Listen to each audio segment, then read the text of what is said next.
Sok panik, detik-detik pacar Tabara tolong Dante saat tenggelam, isi CCTV beredar, Angger Dimas emosi.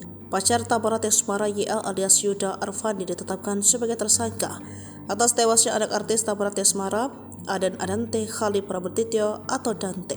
Seperti diketahui, Dante meninggal dunia tenggelam di kolam renang pada 27 Januari 2024 lalu. Terkini pacar Tabara Yuda Arfandi ditetapkan sebagai tersangka oleh Ditreskrim Polda Metro Jaya. Kabid Humas Polda Metro Jaya Kombes Pol Ade Arsyam Indradi mengatakan, salah satunya YA disangkakan pasal 340 KUHP tentang pembunuhan berencana. Penetapan tersangka ini, kata Ade, berdasarkan dari hasil gelar perkara usai adanya pemeriksaan saksi, hasil rekaman CCTV, hasil otopsi, dan barang bukti.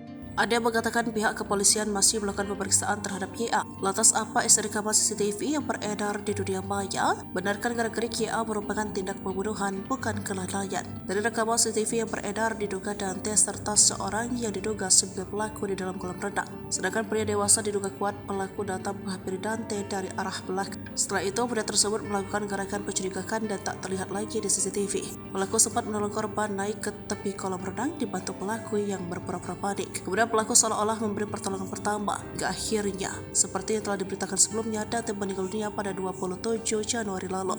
Hingga saat ini polisi berhasil mendalami apa yang menjadi motif tersangka tega menghilangkan nyawa korban. Rekaman CCTV tersebut sebelumnya sempat membuat Angger Dimas, ayah Dante, emosi.